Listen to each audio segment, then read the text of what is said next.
to the Wilton Town Board, May 6, 2021 Town Board meeting.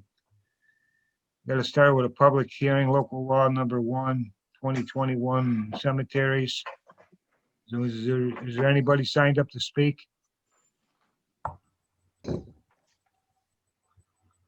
If anybody would like to speak, please use the raise hand or chat feature in Zoom to indicate you'd like to do so.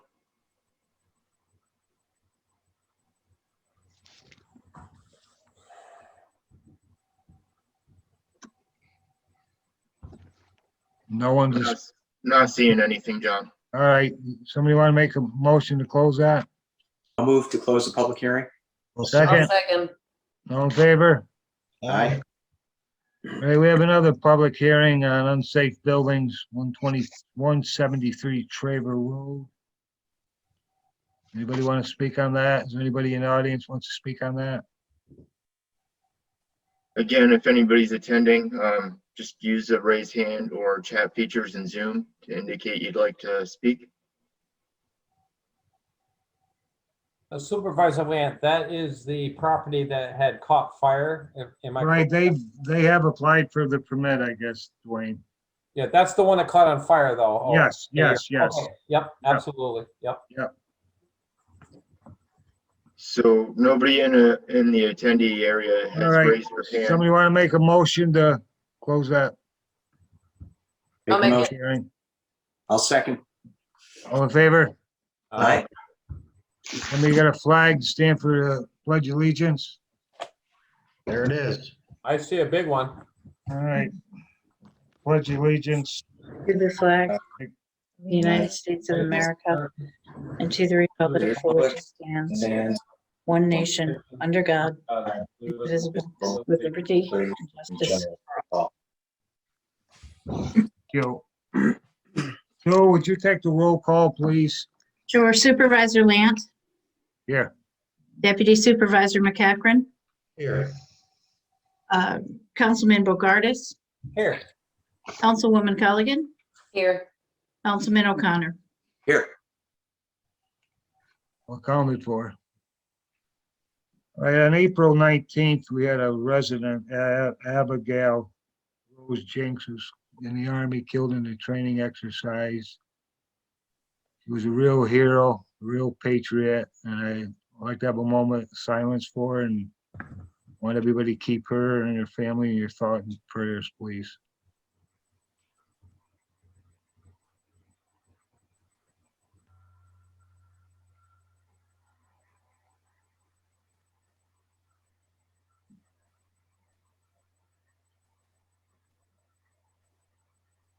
Okay, somebody want to make a motion to suspend the public comment? I'll make make a a- motion, we suspend public comment for the month of May of 2021. I'll second. Check. All in favor? Aye. Aye. Everybody have a chance to read last month's minutes, and somebody want to make a motion to approve them? Make a motion to approve the minutes of the last meeting. I'll second it. All in favor? Aye. Aye. Number 5, speed limit reduction for Ballard Road from 90 to 87. So What do we we have want to reduce it to? Well, this is how I look at it. I don't think they pay attention. Northern Pines and 9, we've had multiple serious accidents. In the 5-week period, I think we had 4 of them. We've got the firehouse there with firemen go to the station. That's a pretty busy firehouse.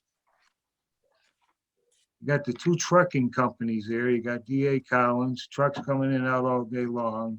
You got a school with nowadays people are dropping the kids off, pick them up. There's more traffic there now than ever. I just think it should be dropped to 40 miles an hour. John, I have a question. Why isn't that marked as school zone with a flashing light during the day? Right, Like a reduced right. speed? No walkers. I've asked questions and can't get no answers. I was told no walkers. Yeah, that makes sense. No walkers, no crossings. Yeah. Right. That's what I was told. But considering them, the firehouse, the school, and the state trooper barracks are across the street. I mean, there's a lot of emergency vehicles coming out of there at times. You know, we even reached out, we had extra lights put up for the trooper barracks for safety. I mean, that's one good thing, we all do believe in safety. Yeah. What's the speed limit there right now? 55. Oh, it is 55. Yeah, it's unposted. If it's unposted, it's Why don't- 55, so 55 means 60. 75, yeah. So we need somebody to make a motion and can Sue will draft a letter up under the county. Make a motion to take the 55-mile-an-hour speed limit sign down and put a 45-mile-an-hour one up while we're waiting for the reduction to come in. Sounds good to me. That Hey, isn't can good. we throw Edie Road in there, the stretch from Ballard down to Route 50? All the rest of Edie Road is. Do whatever you want, Ray, make a motion. Maybe we should do a town-wide traffic survey. Right, Well, Evaluate all the roads. this goes to another issue. I think everybody on the town board knows that, the town is not permitted to set its own speed limits unless through an act of the legislature, we're given permission to do so. And earlier in the week, the supervisor and I had another conversation about it. And, maybe while we're waiting for DOT to take a look at the current requests that we're putting in, we may want to think about moving in the direction of being able to set our own speed limits. Oh, absolutely.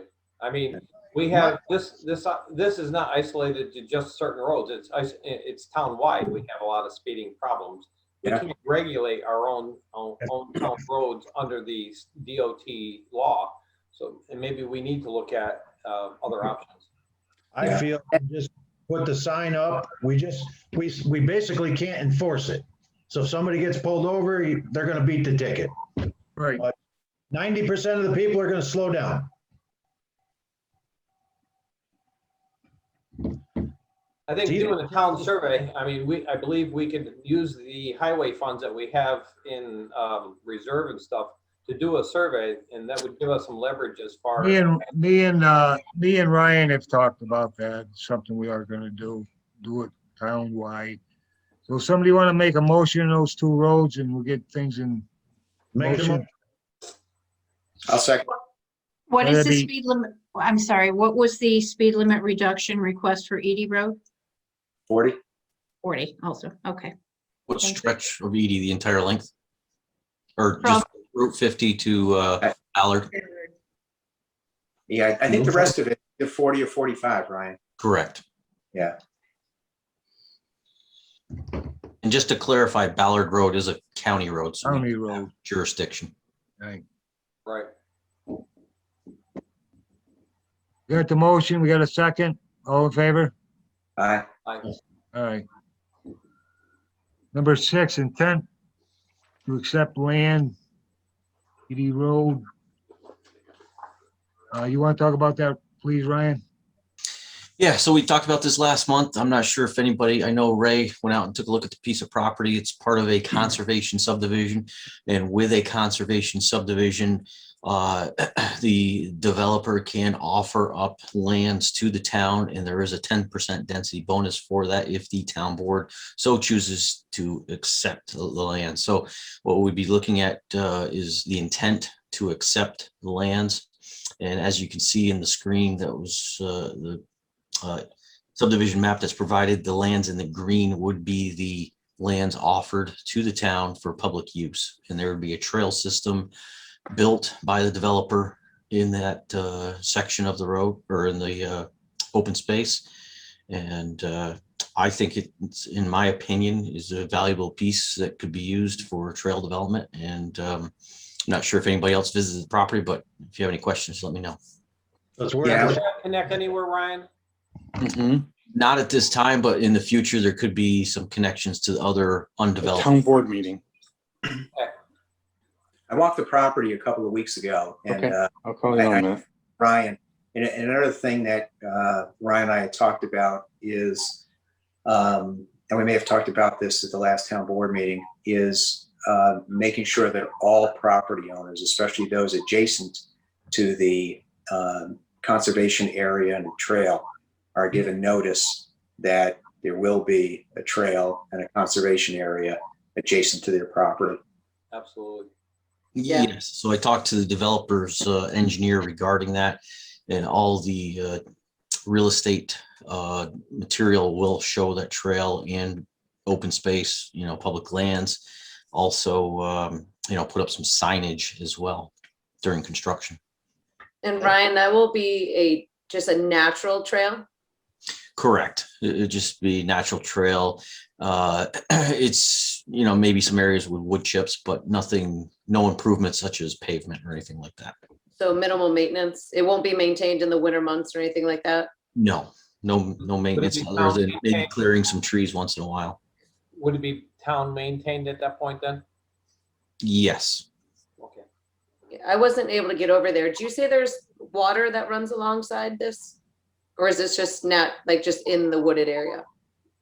It's an elevated, so where the trail would be elevated above the stream. It's the Bog Meadow Brook. It's a nice area. You get into the woods in this area. You're near Route 50, near Edie Road, but when you're in the woods, it seems like you're quite a ways from developed areas. I'm not sure if Ray experienced that, but it was fairly nice. Oh yeah, I was in there in the early evening, and it was real quiet. And the usual sounds that you hear in nature out there. It's very appealing. Is there any parking areas designed to be there? No, we didn't have any parking design. Adjacent to this will be a stormwater management area, which will have a gravel access road for future maintenance. But there's no intended parking area.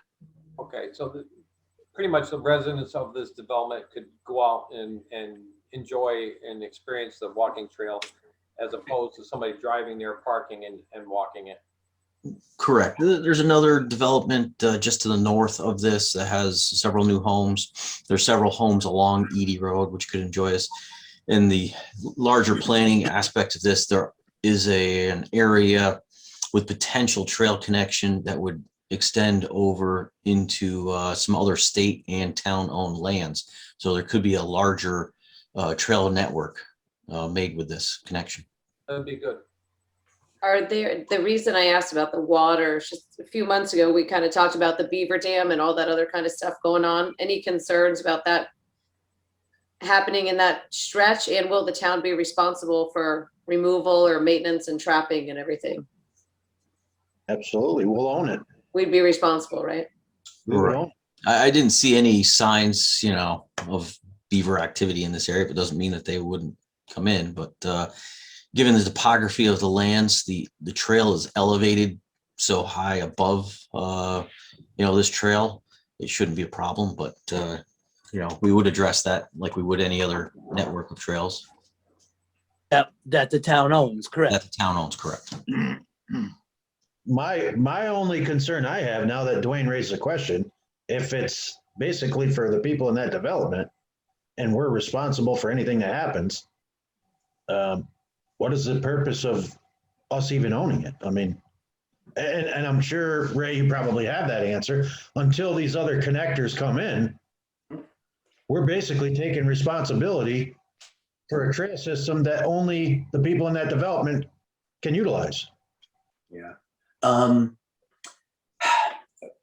Although I think the large preponderance of the activity, especially immediately, will be the folks in this subdivision and then the neighboring subdivisions and homes. When Ryan talked before about future connectivity to other lands, it reminds me about, it's 25 years ago when we first started the Wilton Wildlife Preserve. There were a limited number of acres, trails, but there was a vision back then that it could be something substantially more, and that's the way it's rolled out. And I'd say the same thing about this property. In regard to things like beaver activity, when I walk this section, it looks like a lot of other sections of narrower, shallow stream. Like you see along good sections of the Snook Hill, where we've never seen, beaver activity. So There's no pond per se. It's just a Yeah. string. Yeah, I wouldn't anticipate those kind of problems. So I think the maintenance on it would be minimal. And when you look at the long-term potential of connecting this to other properties, I think it's certainly worthwhile. Benefit us for future use. Absolutely. Yes. That's all. I'm good with that. Who's responsible for the maintenance? Highway? Like Scott's group. Probably the building department. Yeah. Buildings and grounds, that's in discussion right now. They're, I wanna think get that's on that what wave. I think Dwayne was alluding to before. There's funds for park reserve funds for new development. So these funds would be utilized for future maintenance equipment.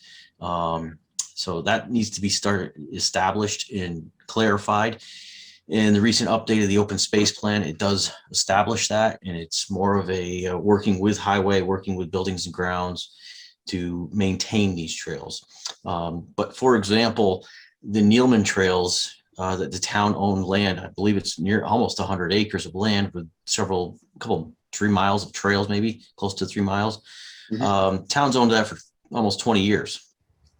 And there's very little maintenance. I actually had DEC help us with clearing trees and cutting brush this past year. They did that, and so very minimal town impact in cost for these, natural trails systems. Sounds good. I'd make the motion that we accept it. Got a second?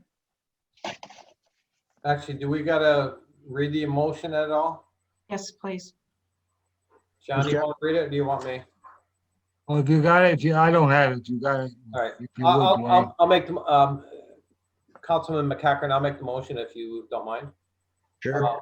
I make a motion to declare that the town of Wilton Town Board's intent to accept the open space dedication from Edie Road Conservation Subdivision and offer a 10%. They're asking for a 10% density bonus to the applicant contingent upon the town council and town review of all land dedication documents and final subdivision approval.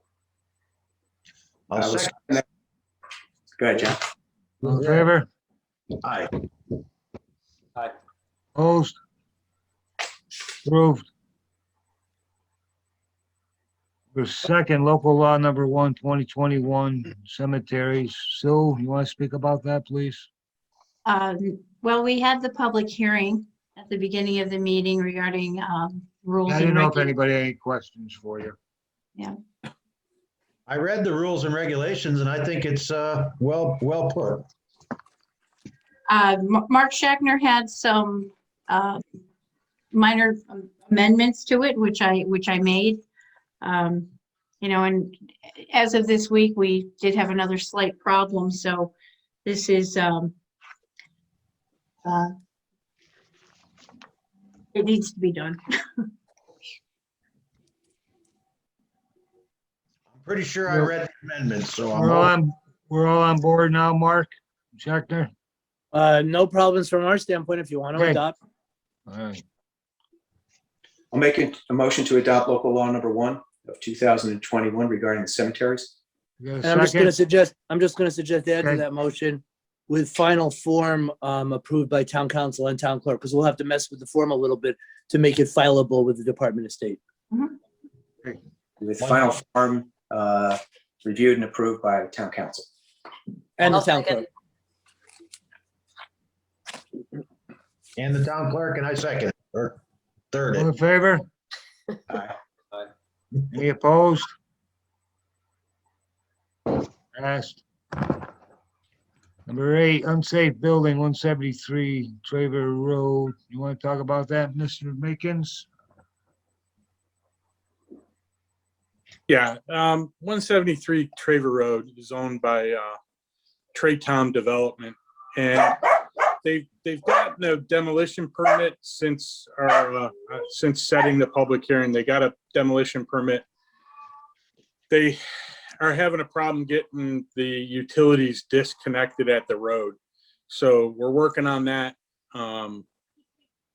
And they have, even with this meeting, if we proceed forward, they have 30 days to start, 60 days to complete. So I don't think that's going to be a problem unless they drag their feet.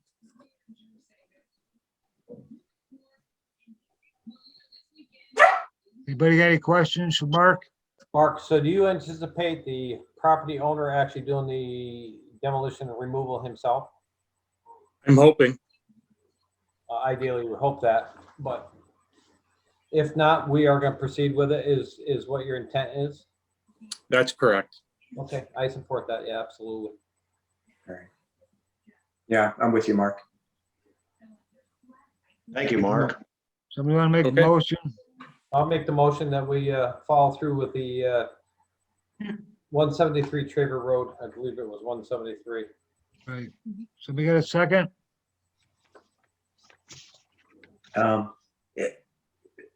Just clarification, we're giving the property owner the 30 and 60-day windows to complete the demolition himself, correct?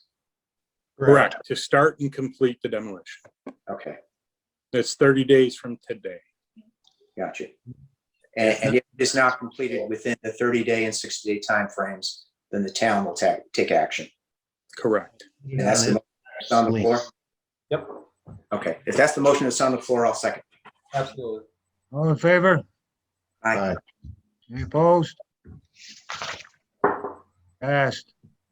Number 9, hazardous waste day, tentative date 9/18/21 from 8:30 a.m. to 2 p.m. Which we all know is a very important thing to do, so. Is that at the town highway area? Yeah, probably, I imagine same as before, the last one, everybody bring it to the town, Yep. highway or Gavin Park. Okay. Are we planning because of kind of the holdup over the last 18 months? Are we gonna plan for more than normal? Yeah, we're gonna have another like recycling day too, I hope. Okay. Yeah. You know, I want to get that paint, all that stuff out of these homes and that it just sits there. I bet there's a lot of paint from COVID. Yeah, A lot of home painting and remodeling. yeah. I know I have some. A lot of repainting. Repainting. Yeah, I just want to make sure we're prepared in case it's more than we've Plus typically we get, expected in the past. plus there's some state grants, we'll get some of our money back, so. Man, something's gotta be done. And that requires a motion or a? Yes. I'll make that, or is that just discussion? This is a discussion, that's the day we want to do it. What was the date again, Mr. Supervisor? Pardon? The date? September 18th. September 18th, 2021, 8:30 to a.m. to 2 p.m. Okay, thank you. That's a Saturday. Yeah. Okay. All right, number 10, peddling and soliciting permits. Need a motion for that. You want to speak on that, Sue? Sure, I received. Give us your feelings. 'Cause I feel the same way. I received 2 applications for peddling and soliciting. One is from a drug and alcohol program, and they've been doing this for years. They're not selling anything. They just go door to door and hand out drug and alcohol brochures, programs. It's for drug prevention and awareness. The other is a pest control company, which has gone door to door in the past without a permit. And we've had phone calls about them being a little aggressive.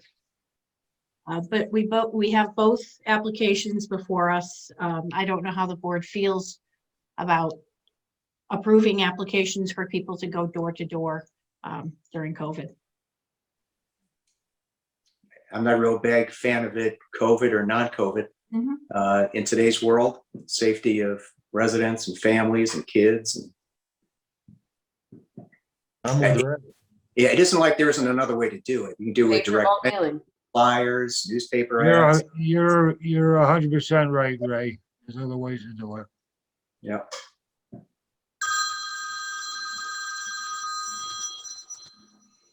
Deny it.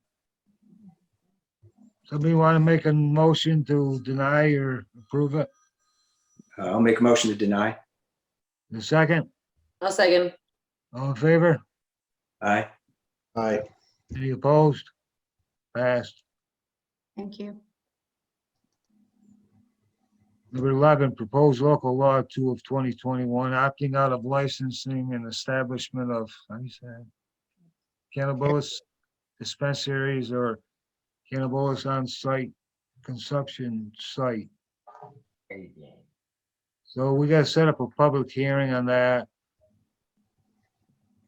So it'll be for June Motion 3rd, to set a public 2021. hearing. I didn't hear you. I'll make the motion to set a public hearing. Somebody's about to, I'll second. Nobody's popular. Not me. Not me. Me either. All in favor? Is there a Aye. motion, second, all in favor? Thank you. You opposed? Passed. Okay, that 12 is public employees standing right now. health emergency plan. We talked about that last month, but we forgot to vote on it. Somebody want to make a motion, second? I'll make a motion to approve. I'll second it. All in favor? Aye. Aye. Opposed? Passed.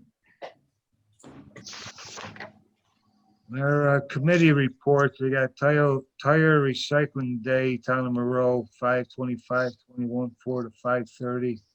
Pre-registration, proof of residency required. Want to talk about it? Did you say that was for the town of Monroe? Yeah, I guess I this first I heard about it. You must want us to be involved with it, I guess. I don't know. Does anybody know? Saratoga County Soil and Oh, Soil and Water, I think it is. They put it on and they go from community to community. I think last year it was in Malta. So this year they are doing it in Monroe But if So you you- need proof of residency or Saratoga County. for Saratoga County, okay. Correct. That's Correct. what I was asking. there Okay. a charge for that, Sue? I think it was $5 for fire. It's right here. I'm sorry. $5 a tire, I'll take them. Yeah. $5 with tires with or without rims. Payment must be made in exact cash. Registrations must be done through email or the mail. And it Right, is the clerk at Saratoga Soil and Water Conservation District. Right, we can find more out. It'll be up on our web page and Facebook. Anybody got anything else about it? Or any committee reports? Yeah, I'd like, is Mark Marino still on? He's in the audience. Because I'll bring them over. He wanted to talk about the events at Gavin Park. He might still be on his lawn clucking like a chicken. He should be coming over now. Hi, Mark. Unmute. Got it. I can even open it up. How's that? You're good. Okay. So I was talking to Mark earlier. He was talking about how the last event went. He basically got good reviews. They were social distancing and doing what they're supposed to. We won't have any results as far as COVID goes, but it's about the upcoming events that he wants to talk about, and we'd listen in. Floor is yours, Mark. The next one is Mad Dog Mania on June 19th to 20th. I spoke with Nancy Stengel a couple days ago. It's a similar soccer tournament. It's made for the older players. More people come in from out of state, but they're going to be following the same CDC guidelines as they did for the May Day Classic. Like Mr. McCarrican said about the everybody following the guidelines, they did a real nice job. I actually observed the spectators and the participants and all that, and they did a really good job at that. And I anticipate that Nancy's going to do the same thing with the Mad Dog Mania soccer tournament. And also, we have the Rhino lacrosse shootout on June 26th and 27th, which is similar in size to the May Day Classic. The May Day Classic had 144 teams that participated in the 3-day event. Part of it was Friday as well. Most of the bulk of the parking and the activities on Saturday, and Sundays is about 2/3 of the day versus an all-day affair for the tournament. So I'm looking just for approval to go forward with those two tournaments with a similar fashion as we did with the May Day Classic. And I'd like to add one thing. I spoke to Josh, and I believe he was going to open the field for parking. It's going to be between Josh and the vendor. The town is going to be out of it. We're not going to have any insurance liabilities. This is going to be between the Vinsec family and the vendor, which is what we initially wanted to do a couple of years ago. So the parking will be alleviated from the Dorothy Nolan and the Beverly Drive, because I don't think that's fair to the residents of Beverly and Lorianne. My understanding was Josh can't use that for parking with his agreement with Saratoga Plan. Is that correct, Ryan? Yeah, but it's probably nothing official yet. I checked on that. I don't think it's official yet, Aaron. Okay. That's But you are right. You are right. And I had mentioned that to Josh about that, and he's adamant about it's his property, and so I'm gonna let that go between the Vinsec family and Saratoga Planning and the Vinsec family and the vendors. Right, not our issue. That's exactly right. The town is out of it. The town is off the hook. Not our issue. So And theoretically, the parking is an private commodity between the landowner and the soccer tournament organizers with nothing involvement of the town. And the only time the town would be on the hook was if we used it for Park Fest, which we're not doing Park Fest, so. All right, no, we're not providing parking attendance or anything like that, right? This is all on the private side. Absolutely zero to do with the town.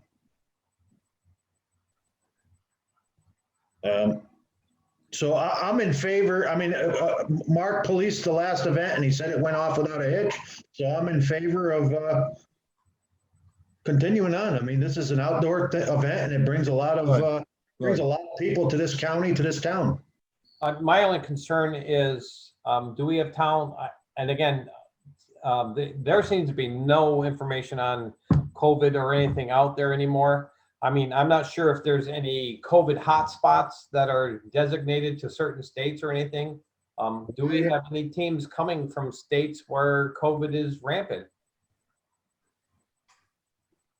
From what I The hear. only place rampant is India right now. From what I hear, Governor Cuomo's opening the state anyway. Correct, for in-state, but we got teams coming from out of state.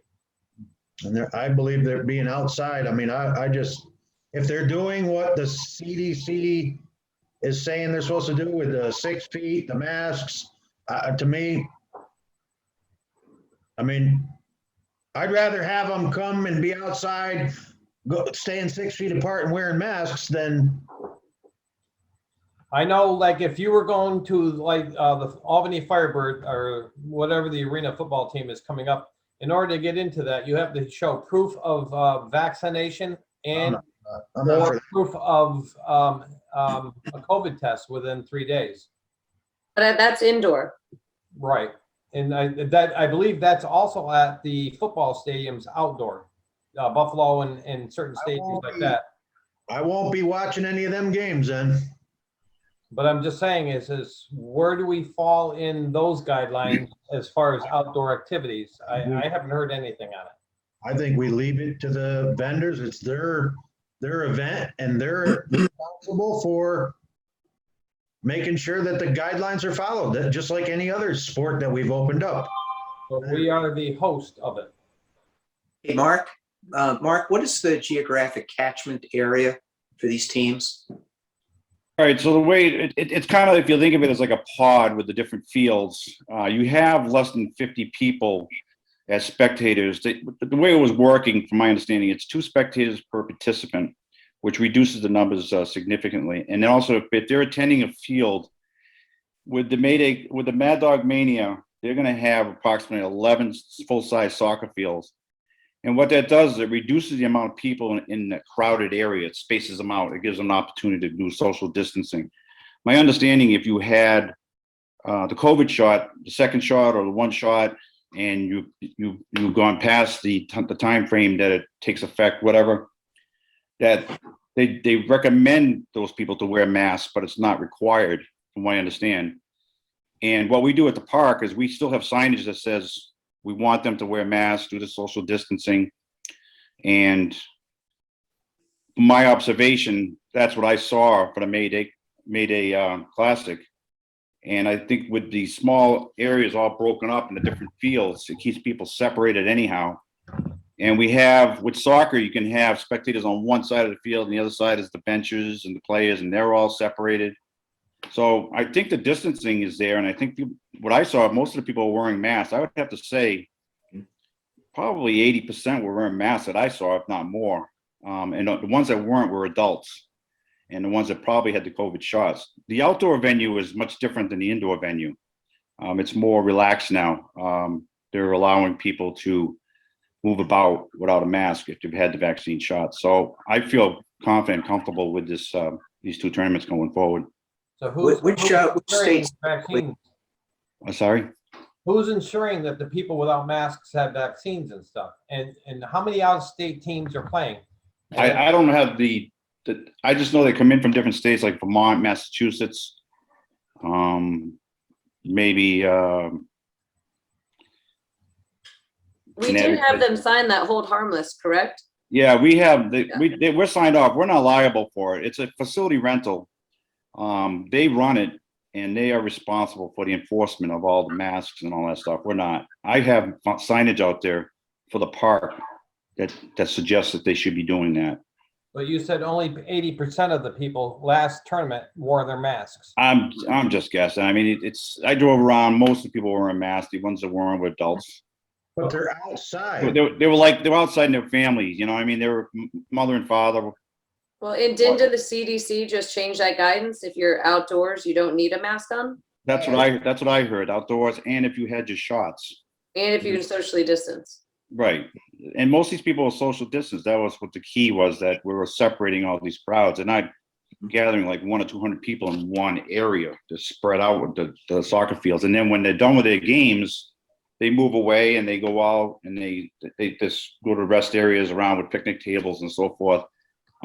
They go over to the playground. They go over to, places like that. So they leave the area. They go get something to eat in all the places on exit 15. I was at Gavin Park a couple of weeks ago to watch my granddaughter's soccer game, and I was very conscious about looking around with the different fields. I saw one person without a mask, one adult male, and then I went to another recreation facility, which I will not name, but it was outside of our town, and at that recreation facility, there were probably more people. And nobody, and I mean, no, maybe except me, nobody wore a mask. So, I think as long as we're not Michigan has been a recent hotspot. If we're not getting teams coming in from Michigan, I think maybe North or South Dakota was another one. If we're not getting teams coming from those states, I'm comfortable going ahead with the tournament. I'd like to say I think baseball's been doing a great job too. I'm over there probably 4 days a week, and right, but those are all local teams where we can govern and regulate. Teams from out of state, we really don't govern and regulate because they go by their own regulations. So when they come to New York, they may feel they don't need to wear a mask, or in their state, they don't wear a mask, but here we require it. And then we just had 80% of the last tournament wear masks, where we require masks outside, and only 80% complied. Right, but I think the it- numbers are on the decline, but all you need is that one person who I is think not there's- vaccinated. I think there's a difference between us requiring it and us recommending it. If the CDC is saying we don't have to, that's kind of above our pay grade, I think, to dictate it. I thought CDC is still recommending outside masks. No, No, No, absolutely not. no. Again, I don't know. I read something on Fauci. He's saying he's being too cautious. If you had your shots and you got your card and you social distance, you can go without a mask. Do we check people's cards? No, there's three things. Yeah. Yeah. If you're vaccinated, All right, how do we verify that? all right, well, no, if you're vaccinated or you're outside and you're social distancing, one of them three things. I happen not to be vaccinated. I go to my grandkids' games. Now, when I watch and observe from the outfield, it's me and Kim and my family, and we do not wear a mask. However, when I go up to watch my grandson bat, I put a mask on because that's where everybody seems to be wearing the masks. Dwayne, I had a coworker fly in from Costa Rica last night, and we confirmed with the county whether they had to quarantine or not, and they did not. Right. We're at work this The morning. vaccines. No, she's not vaccinated. Really? Okay. And that came from direct guidance from the county because we wanted to clarify it. Right. Just lately, there has been no guidance at all put out there as far as COVID. And, you know, again, it's affected me personally, so I'm a little bit more hypersensitive on it. Sure. But it just, you know, I would hate one person who comes in and spreads it through our town and becomes a cluster. I agree with you. Anyone would feel that way. But I mean, do we shut it down? I mean, I just, I don't know what the right thing is, to be honest with you. we have to make a decision. They're not always going to be the easy decisions, but they have to be made. And I think we trust people at this point outside to make events, the right decisions. I'm all for outside events, and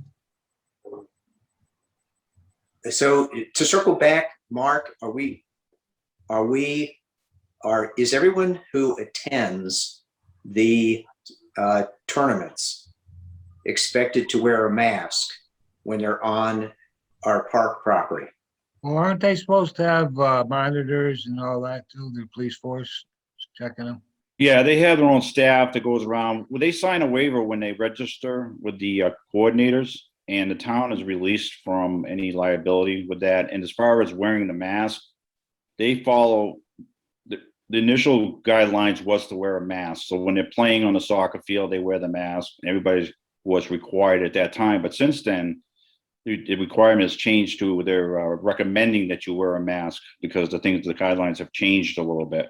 I think the coordinators do a great job with recommending that everybody wear a mask. And that's what I saw in the May Day Classic was everybody basically wearing a mask. Maybe 80% was probably too low. I would say probably more 90% because I was just randomly driving and looking around. And when I did see the mask off, it was typically the parents of the child that was, you know, near distance from other people and so forth. But are they required to wear it at the park? I have signs that indicate that's what they need to do. But again, it's a facility rental and they have their own guidelines for soccer guidelines that they've been following, like they did the May Day Classic. And I think they have a lot of respect for Gavin Park, and I think they have a lot of respect for the coordinators who run the tournament, and they follow whatever the lead is from them. Okay. I'm looking at the CDC website right now, and it says if you attend a crowded outdoor event, like a live performance, parade, or sports event, you should wear a mask. Correct. Should or required? You should. So I mean, there's no national law that says you're going to be arrested if you don't wear one. But I'm in favor of going ahead with these tournaments if everyone is required to wear a mask. Thank you, Ray. That was my point. I'll agree. Okay, we all set? In the last tournament, we only had 80%-ish. I'm sorry, that may not even be accurate, to be honest with you. May or may not be accurate, but we had people not complying with what. So what we happens? expect. Not every single person was wearing a mask, that's correct. Right. So we need to make it understood. Yeah, come to our town, spend the money, play your soccer, but you need to comply with the mask rules and distancing and social guidelines as far as COVID. It may be relaxed in other areas. Maybe New York State is more relaxed, but I think we need to look out for the town of Wilton. Are we gonna have a sheriff at these events removing people because we're saying that you have to wear a mask? That's what the three of you just said. You are mandating the mask. That's what CDC guidelines are recommending. Yes. All right. Just a recommendation, not law enforcement. Right, but we make it well known to the people who are renting our fields that we are complying with the CDC with mass gathering outside, that they should be wearing masks. Which Are we going to arrest somebody who doesn't? No, but we. Let me put it this way. Our expectation is that everyone will wear a mask. Right. No one's going to go to the occasional non-compliant are not going to go to jail. They're not going to get arrested. But the expectation is that everyone on the grounds will wear a mask. Right. Obviously, we have medical people who can't wear That's them. exactly what it was at the last event. Mark told them they should wear a mask. Nothing's changed from the last one and this one. Mark didn't say come and don't wear a mask outside. He told them that they recommend wearing a mask at Gavin Park. However, when he observed it, he had observed 90% of them wearing it and 10% not wearing it. And I think that's what we're saying. We would like to see the next two tournaments coming up have the same guidelines. And the last tournament was local people. Now we're talking about out-of-state people. So we want to make sure out-of-state people understand our requirements. Can we arrest them, force them? No, but we expect them to do it. Well, this is exactly how he presented it to the last one. Was that They were local in-state people. You know, I think for the most part, you know, if you ask folks nicely, you know, especially if you hand them a mask. You're right. You're right, Ray. Oh, absolutely. I was at a public place downtown Saratoga Springs a couple of days ago, and there was a couple that came into this particular establishment without masks. I happened to carry backup masks in my briefcase. Oh, I gave them a package, you know, the ones that the county gives out, and they were grateful. They put them on, you know. So I don't expect large scale non-compliance. So as long as it's expressed to these organizations that it is expected that you know, that people wear a mask when they're on the park property, I think that'll cure 99% of the risk and issues. And I believe that's what Mark had done at the last event. Yep. You made it clear to that team that masks are required at Gavin Park. Right. Again, they were local New York State teams. We're talking out of state right now. What do you want to do different then, is what I'm Nothing. asking. Nothing. People may not require masks in some states. Our state does. We are following guidelines, so we should request them to wear masks. That's all I'm saying. Which he did at the last one. Right, but they were New York State in-house, in-area teams. We're talking Vermont teams and Massachusetts teams So now. let me speak for a second, please. What do you want him to do different now that he didn't do then? Nothing. No, just to convey, then, and he's requesting it now. Right, it's just to convey to these teams that may not be aware of it in advance. That's Mark, you're telling them that, all right? They're following the same, the guidelines are the same guidelines that this process that when they're setting up these tournaments go back to when the CDC was requiring everybody to wear a mask. That's what they're communicating to the people when they registered to do that. We had some out-of-state teams participate in this May Day Classic. We had Vermont and Connecticut here, a couple teams. So I'm just saying, my perspective is that everybody is strongly encouraged to wear masks, whether they're out of state or in state, because they have the same problem in state. You don't have to be out of state to have that same problem. And I thought they were very good with adhering to the CDC guidelines, and I thought it was a very successful tournament as a result of it. And if we approve these next two tournaments, you're going to explain to them that Gavin Park is requiring to wear a mask, That's correct. which is what Dwayne wants. Correct. And it's what Ray wants. What we all want. That's what we all want. Yep. I just want to make sure that Right. I would love for everyone to, like me, when I went to watch my kid, I have a hard time breathing in a mask. So when I want to watch him out in the outfield and it's just me and my wife, I don't want to be told, I don't want somebody to walk 50 feet to tell me to put a mask on, to get in my space to tell me to wear a mask. Mhm. When I go to a crowd, when I go to the backstop, the first thing I do is put my mask on. Sure. Yeah, that's reasonable. No one's going to hassle you over that.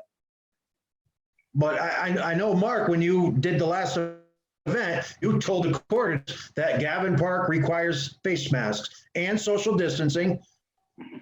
It's all posted around the park. I have signs everywhere. Yeah, we never got into vaccinations or any of that, but Similar to what Mr. McCarrican's saying, the people I observed without masks were not part of the crowd. They were away, they were like 20 feet, 30 feet away from the immediate area. That's why they didn't have masks on, because they weren't. And as you say, Mr. McCarrican, when they get closer to people, they put their masks on. that's what I observed at every game that my kids have gone to. When they're like in their chairs and their I don't know, their easy ups or whatever, everybody near that fence were masks the whole entire time. Even the kids, which to me, kudos to them. I don't know how they do it. Do we need to take a motion or just have consensus that those tournaments can go ahead? I don't think you need the formality of a motion. You just have to make sure Okay. that Mark Marino continues the notification process. We talked Okay. about this long enough. I think so. All right. Also, I got a couple things for done. I brought these up in January, I believe, and maybe I didn't follow through the way I should have. But hiring in any department, I like to be the liaison to that department and another council person sit on it. And I think all bidding should be sealed and go to the controller. He's the only one who looks at them. Mhm. I'm not saying anything's going on, but I would feel safer. I'd like maybe somebody who would make a motion in those two things and we prove it for a policy. What is this for?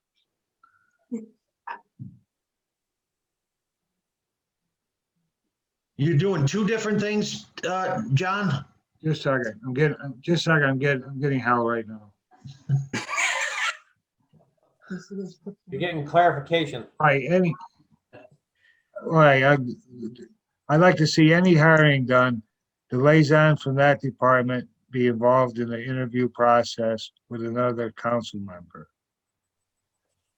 Okay, I agree with that. You mean if we're hiring for the planning department No, for hiring, or highway?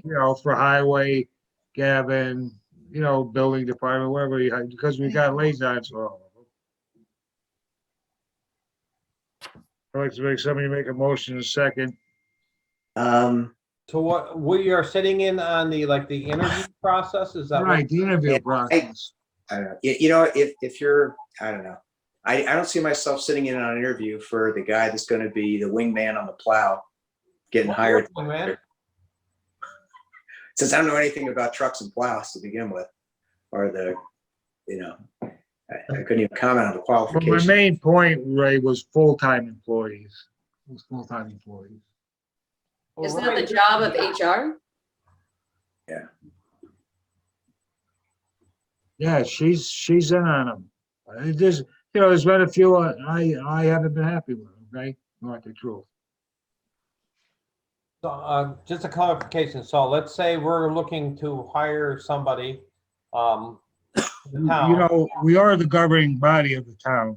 Right, so you're looking for, if we're gonna hire an employee for the town, you're looking for the liaison of that department a board member to sit in on the interview and hiring process. Is that what we're looking for? I think that's how it should be. We are the government. Okay, no, I just getting it clear here.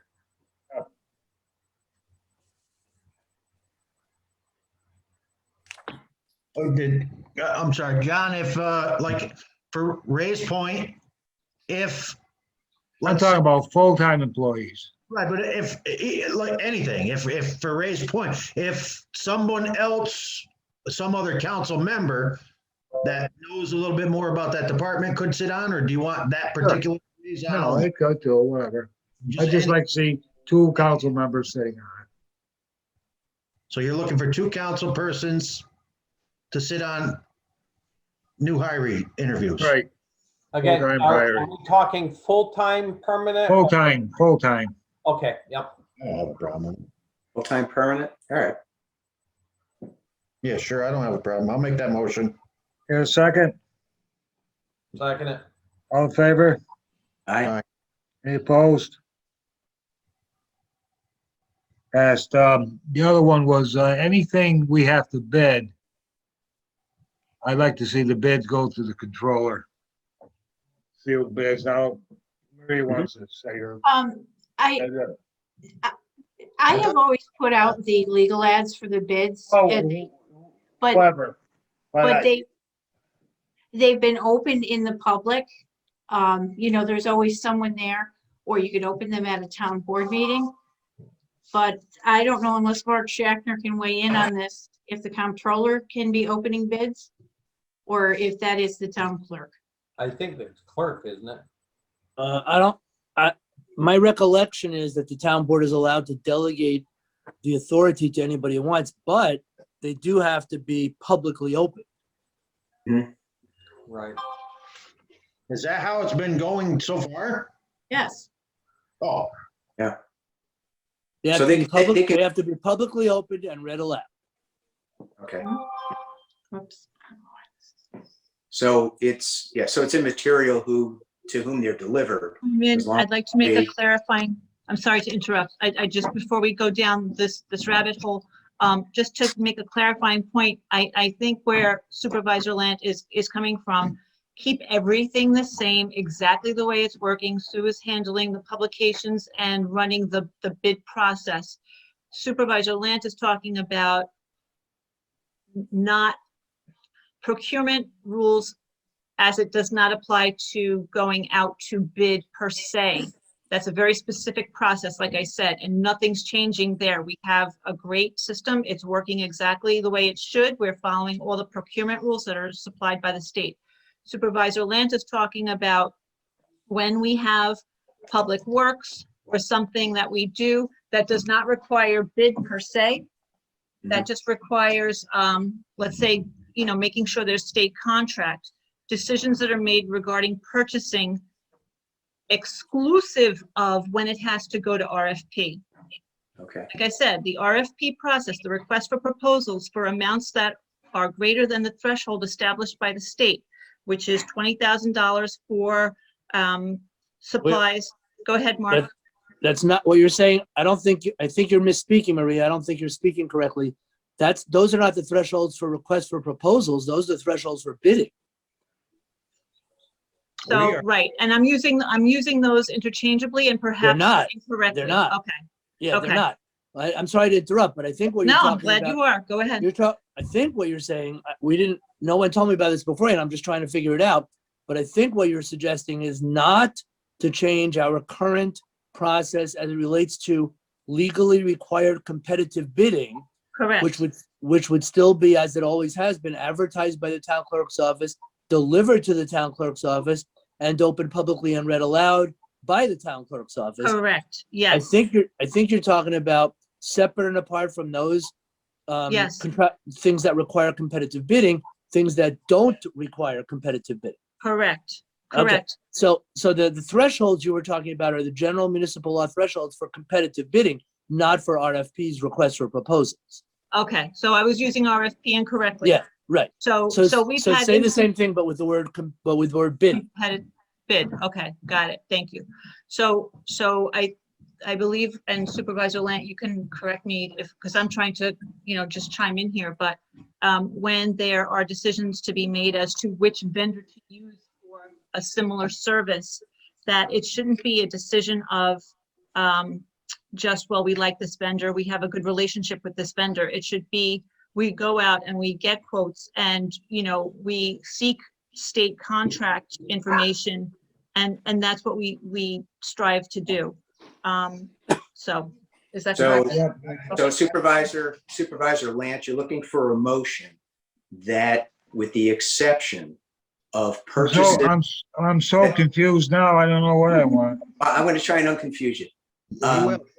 That for town purchases that are not subject to public bidding and public openings, that all such purchase proposals go to the comptroller of the town. Is that?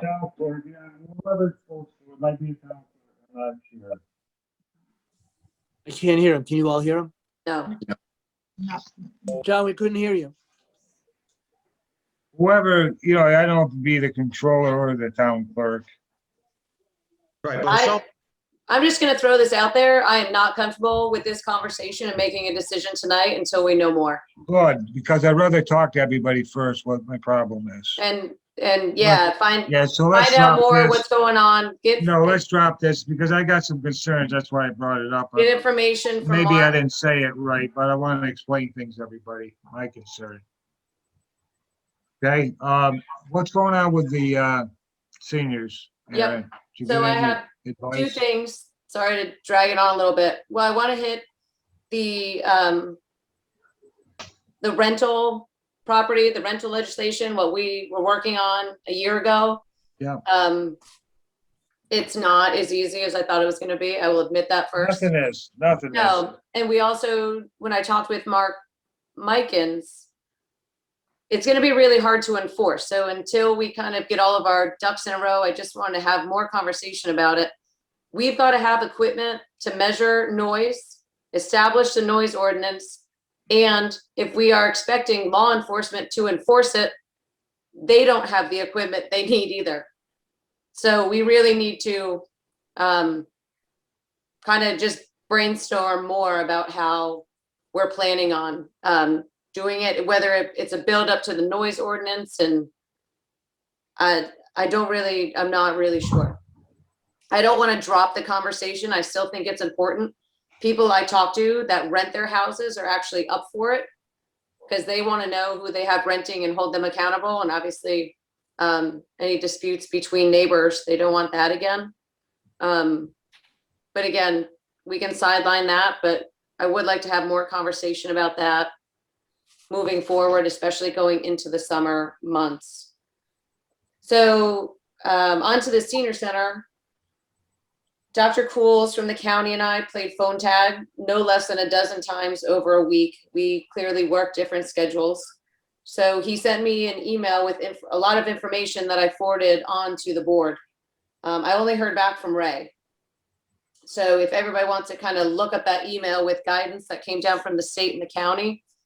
But in the meantime, I had conversations with Maria and with Nancy and with Robin and Mark Shatner. Maria talked to Mark. Robin is an employee of the town. The senior center is on town property.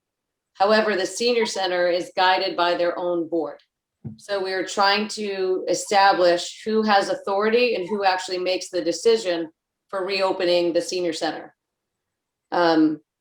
It's the senior center board could vote to adopt a policy that we put forward. So the max capacity of the senior center is 141. We would want to establish a percentage. In that email from Dr. Cools that I forwarded, we need to determine what kind of building and facility the senior center is within that guidance, because it actually doesn't say, senior center or anything like that. So we have to figure out what percentage of capacity we are going to work with. Let me see, I have a bunch of notes. Oh, we did, Nancy spoke with the insurance company and relayed some information to Mark regarding liability. It's not 100% that we might be protected. However, we can use guidance from our town return to work policy. We can continue a sign in. I shouldn't say continue because the senior center has not been open. We should establish a sign in, sign out sheet. Have each senior sign a hold harmless agreement similar to Gavin Park that we had people sign for indoor use. Require mask, social distancing, temperature checks, disinfecting, possibility of partitions if found necessary, and logging attendance, obviously for any kind of tracking that may need done. Now, I heard from Maria, I believe it was yesterday or maybe Tuesday, that Robin would like to wait until all town buildings are open Okay. for the senior center to be open. But I did want to just have this discussion, let you guys know where we were at, and obviously get feedback on how you all feel about it opening, about it waiting. Are we missing anything? And when we do establish the hold harmless or using the return to work policy, we will have everything reviewed by Mark just to make sure that we are on track. Good, thank you. Now, the only, I mean, right now, it seems to me, and I don't know a lot about the COVID, I think Ray and Dwayne know more than me, however, I think it's targeting the elderly. And I mean, I'm assuming most of these members are probably vaccinated. Robin would agree with that. Right, so, I mean, Another question I have is whether we can even ask that question though, because people have a right to privacy for their medical. I hear you. We can't. And we can't make it mandatory.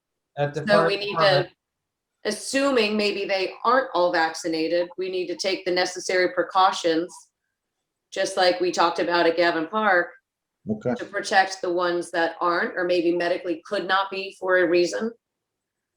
So I'm confused then, because I'm seeing a lot of stuff on the news. That they're not gonna let you ride the airplanes unless you're vaccinated. You're not gonna be able to do sporting arenas unless you're vaccinated. But yet you can go to a senior center and not be vaccinated. Mark, can you clarify for us, Mark Shackner? I know as far as a chief at the fire department, I was not allowed to ask my members whether they were vaccinated or not. So Right, I there's a know- difference. The distinction is between private companies or employers versus public companies or employers. So those of us who have private, who own or participate in private companies, we're allowed to ask our employees. We're also allowed to require our employees because we're private entities. The town is a public entity that is not allowed to do either of those things. Which the fire department falls under as well. So Mark, if the senior programs are being run by, this senior group or organization and simply just using our facility, can that outside organization of seniors ask and require their members to verify that they're vaccinated? The To short answer, participate- Yeah. the short answer is I'm not sure, but the longer answer is I think it's a private entity. Yeah. And if it's, That's correct. that's incorrect or correct? No, that is correct. When I was the liaison for the seniors the last 3 years, they are technically a private entity working within the town complex, the senior center. We have Robin technically is our paid employee who is the liaison person between the town and the seniors. But technically the seniors are governed by their own board of directors who establishes and enforces rules and regulations within their organization. Robin is the liaison between the senior center and the town. She's our employee. She has no governing authority over them. She's just a liaison, is my understanding when I worked with our personnel department on that. Right, so that's consistent with what I was suggesting was likely the case. So I think the answer is yes, Ray. Okay. Back to my question then, if it's a private entity and their board of directors were to say you need to be vaccinated in order to come to the senior center, Mhm. then we would probably rule out a lot of this, a lot of the stuff that you just discussed about. Their association or organization can, It would be up to their board right. to Correct. require that, not, Are we just giving them permission to use the facility again? Yep, absolutely. Again, when I was a liaison, their board of directors, their president, vice president, treasurer, which they all have intact, along with their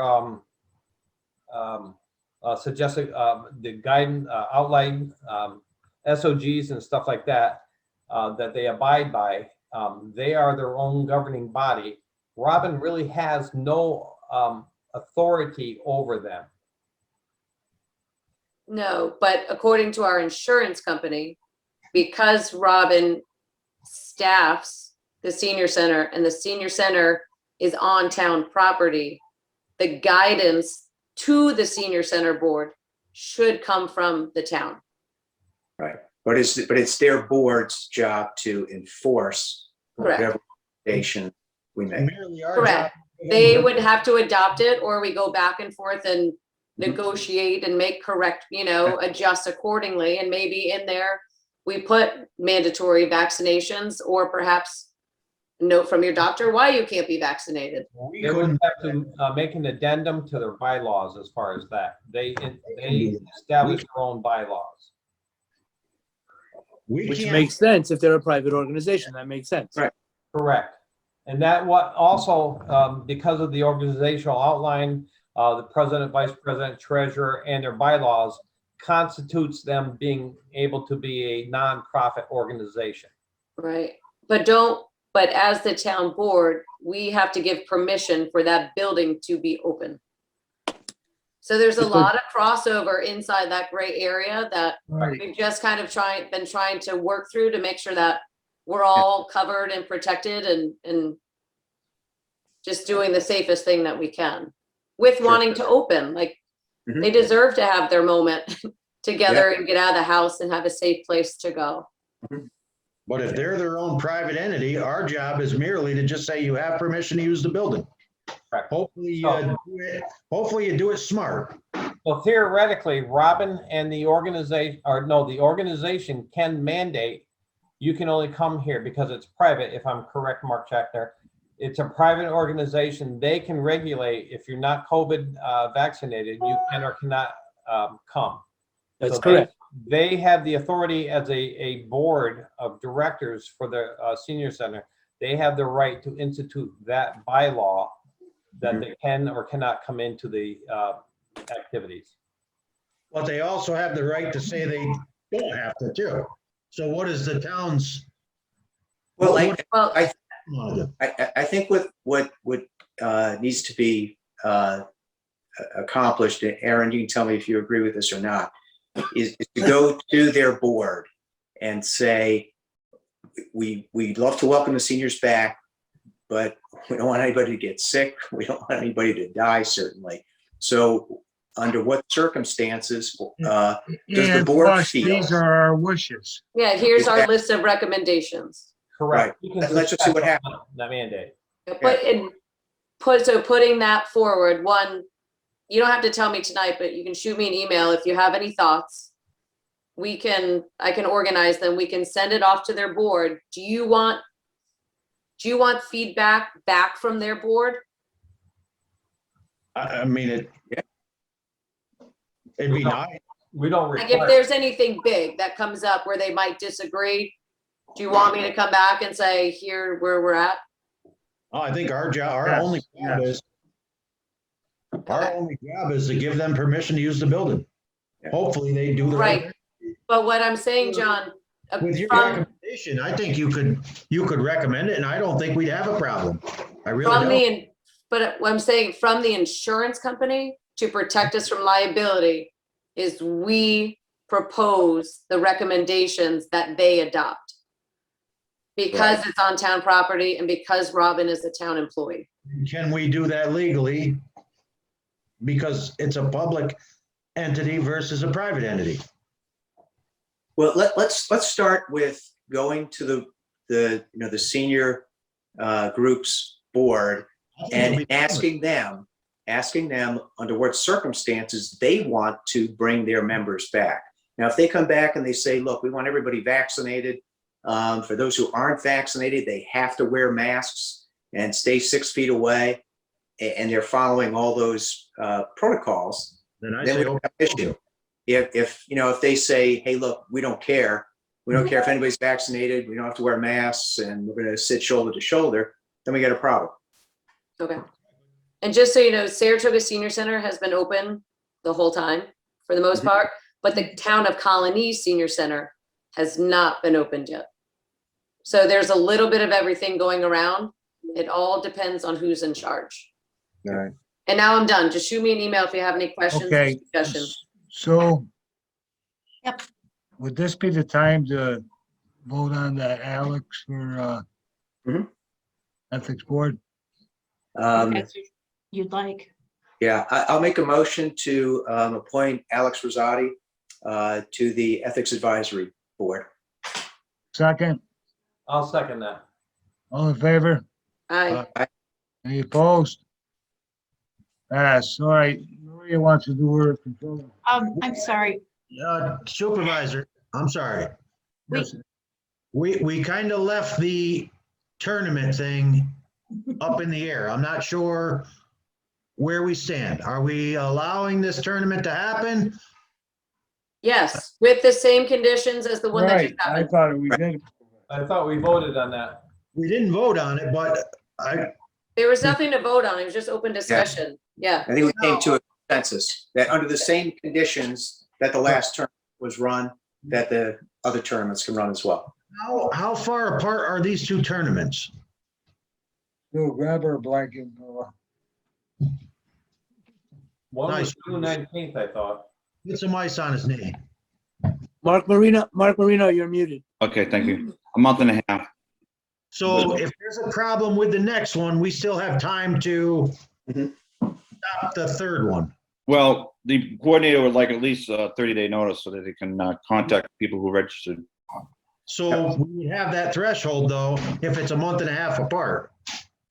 The 19th and 20th, and today's the 6th, so we got a few days. We got, another 10 days or so. I'm not talking about the next tournament. I'm talking about there's two coming up, I'm assuming. They're Yeah. a week apart. Yeah, the Mad Dog Mania is the June 19th and 20th, and then the Rhino Lacrosse Shootout is the week after. Gotcha. All right. So So- we're approving both and crossing our fingers. I think we're gonna be fine. We'll be all right. We'll be All right. fine. I just wanted to add a couple more things because they're important, is the splash park. We usually open up Memorial Day on weekends, and because there's no schools, typically we'd wait till the kids get out of school. I just wanted to see what you want to do with opening up. There's a lot of guidelines that are different that with water, and being that the splash park is more confined. Without going through all the details of some of the pros and cons, my recommendation is not to open it up to the public at this point in time this year. Well, if we're not opening to the public, we shouldn't open it up at all, correct? We were gonna do it on site for summer camp because it's different. Summer camp is in pods of 10, 11 people, and they're bringing them in there.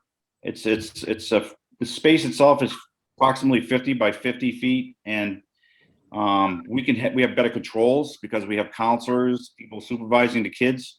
If you open up to the public, we only have one person receiving the people come in and checking their temperature or, that sort of thing, and paying. They're going to be prepaid and all that stuff, but I just think you're going to have a lot of different people from outside the immediate area, Wilton, coming in. You only can have 100 kids on the pad at one time on when things are normal. You'd have to at least cut that in half to at least 50. It's still too close proximity if you're trying to get people to be 6 feet apart, even without a mask when they're in the water. You know what I mean? So if you do the math, it's not logical. I have one Concern is, since we have taxpayers Right. I'm who aware- want to bring their kids to the splash park but can't. But we have out-of-town people who go to summer camp that are allowed to use the town of Wilton as splash park. So we're Right. telling our Either- residents they can't, but we're telling out-of-town people who go to the camp they can. Yeah, No, but you isn't either- summer You camp either only gotta kind do of one or the other. It's open or it's closed. You can't have it. The summer camp is all Wilton residents. Right, it's either we open it completely or we don't open it at all. Because I don't see, this technically is selective prosecution.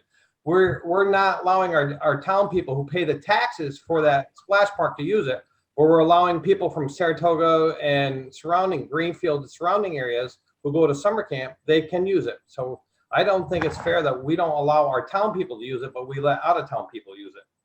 The people in summer camp are all town residents. There's no out-of-towners. No, my point, Mark, and believe me, I'm all for the splash park because it's a great thing for the community. We get a lot of positive feedback on it. But if I bring my kids over to that park to use the playground, or my grandkids, I should say, and they see kids in that splash park, and I have to tell them they cannot go in, that's not going to happen. I agree with that. Yeah. Dwayne, you either got to open it for all or close it for all. All right. Can't we just control the capacity? Limit it? Right. If we want to open it to all, I'm all good for that. And I think it should be open for all. Me too. But I don't think it should be limited to just the people that participate in summer camp. Okay. I think we should establish just a max capacity. And it's max capacity now, and maybe it's not even 50%. We also got to remember, it's $15,000 in water that we use for that splash park a year. And the revenue it grows from the vendor or the concession is about $7,000 to offset it based on the fees. If you cut it in half, it's going to be a liability on the town. It's going to cost us, which I don't really care about, but there's a lot of money that's put into that splash park to turn it on. You're gonna have a deficit of 20, probably 7 with the water, and $22,000 for expenditures, and your revenue, if you gotta cut the amount of attendance in half, you're only gonna bring about $5,000 in fees. And it's going to cost us $20,000. You're only gonna bring 5,000, and if my recommendation is not to open up at all, That includes summer camp. then not even for summer camp either. Yeah. I agree. The cost to open that up and run it at half capacity, it just doesn't work financially, unfortunately. I think we just need to make that very clear to Wilton residents, because there's going to be a lot of bummed out people who, once again, are not going on summer vacation, who are relying on staying home and trying to find activities for their kids. Here's another thing you would have to do if if demand exceeds the available spaces of people that you can put in there, is you're gonna have to put time limits on people then. You might have like a 2-hour limit. You're gonna have to, people will be waiting in line to come in. You're gonna have cooperation with that. Yeah, I think it's a logistical matter. Yeah, I agree. The demand is high on a normal year. Without COVID. Yes. To be honest with you, I really don't care if we lose some money. We, as a town, do have the money. I would love to afford it to our town residents, if there is a possibility, because a lot of good feedback about Gavin Park. I feel the same way, Dwayne. Should be open.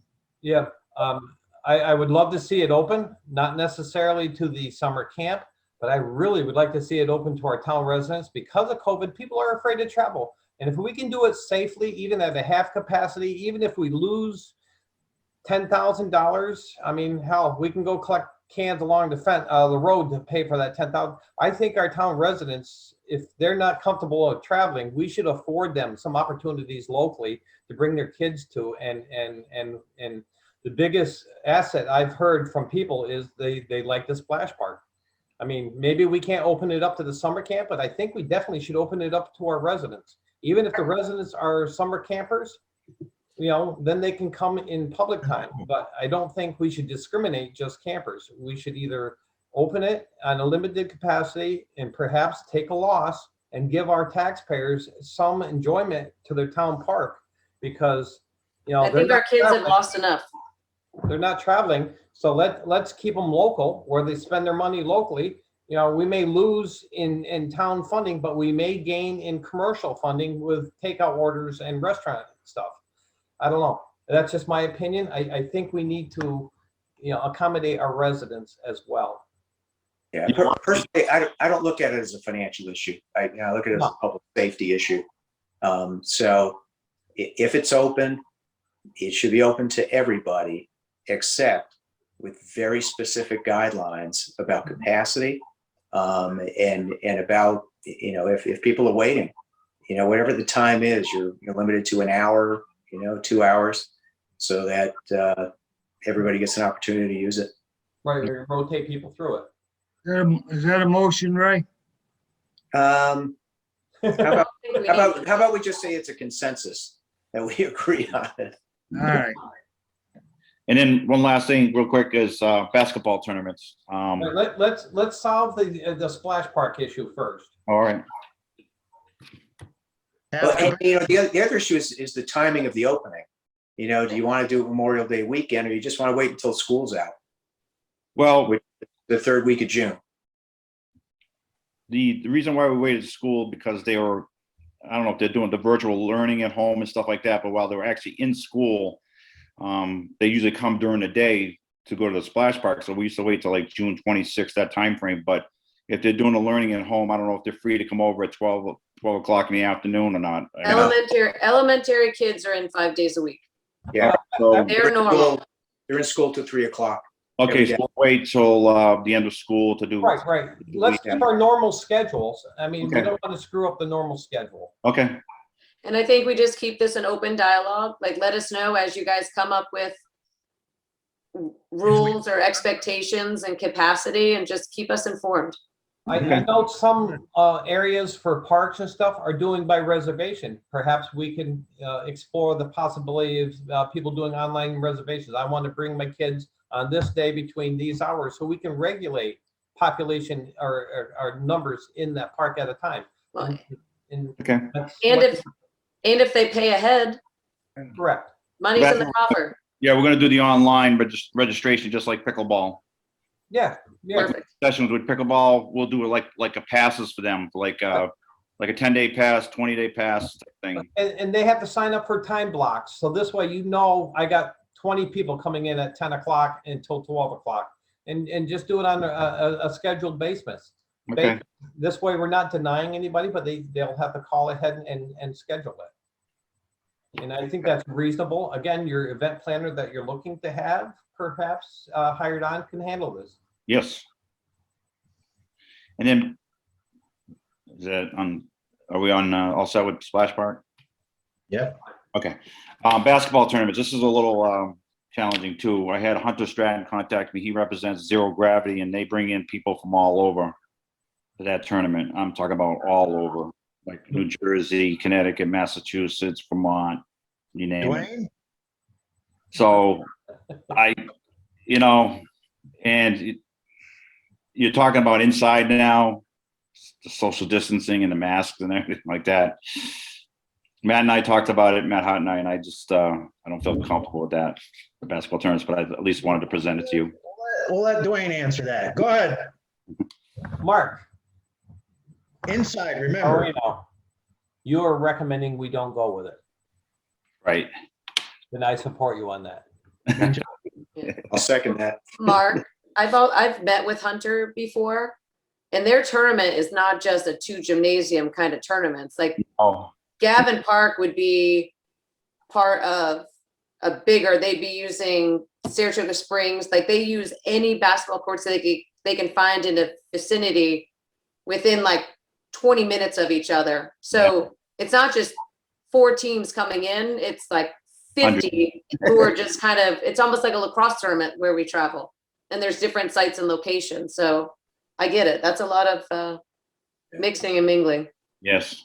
indoors. I support you 100%, Mark Marino. And to be honest with you, I want to thank you for your candor and honesty about you don't feel comfortable with that. That was easy. That's all I have. All right. Thank you for your time. Appreciate it. Thanks, Thank you, Mark. Thank you, Mark. Maria's gonna give her controller's report now. Is she still awake? I'm here, last but not least, right? Okay, so part one is our budget transfers. The first two items are going to take money from existing contingency account to in the first case, tax collection for postage, and in the second case for attorney fees. And the third item in that budget transfer part is using money from other employee benefits to fund a deficit in the CDL testing, just because there's an increase in the random testing. So we have additional fees that we did not budget for. So those are the three budget transfers. Motion to approve the budget transfers 1 through 3. Second. Second. Erin's got her hand. I'll do it. Yes.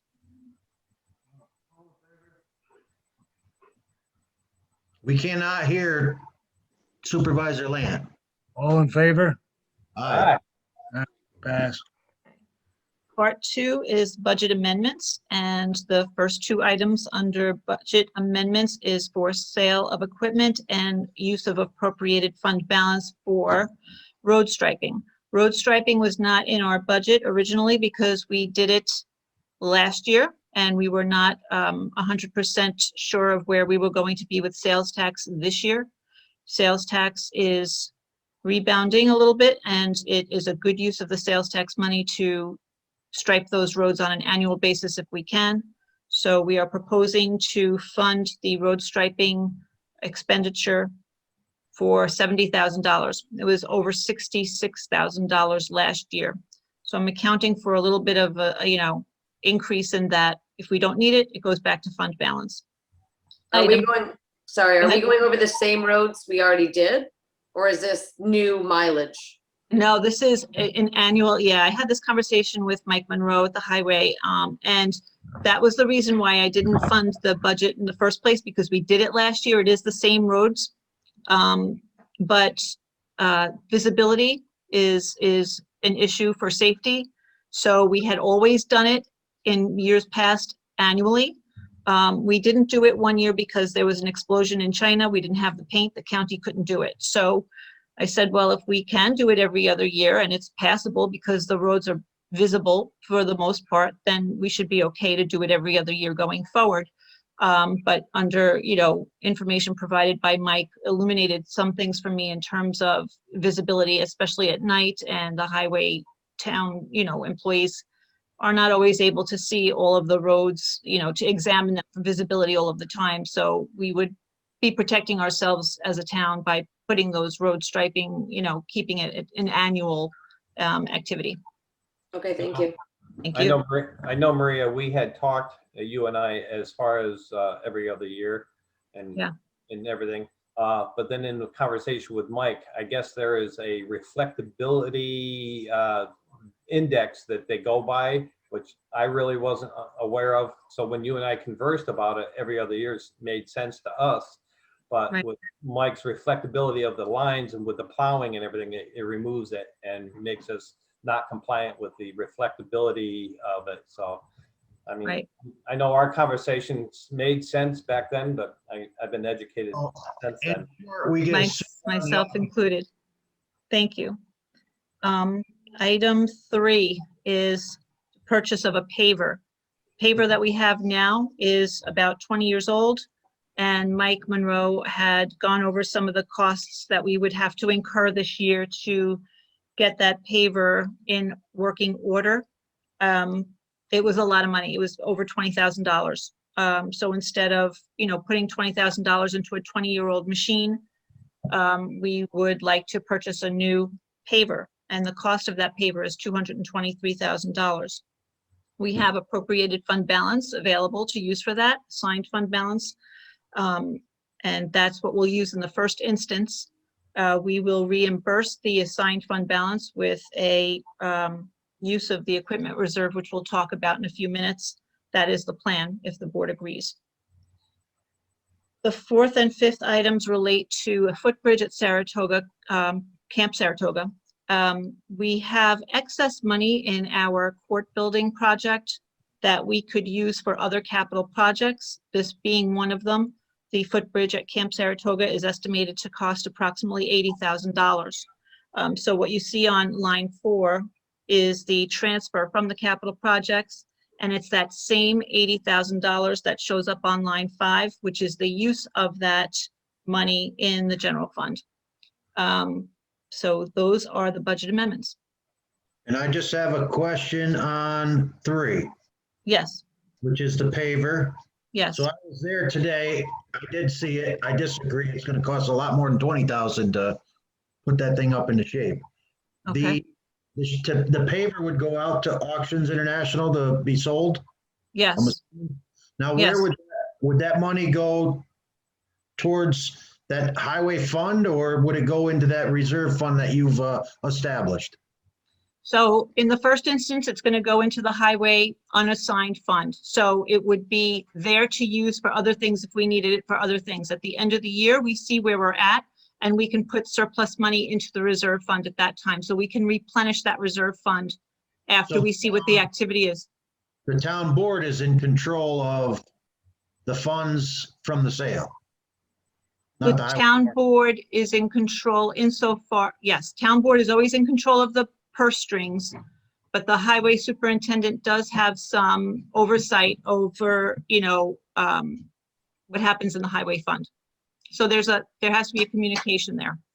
That's why, the highway superintendent is requesting and the town board has to approve. Right, now I would like to see, because we're talking $223,000.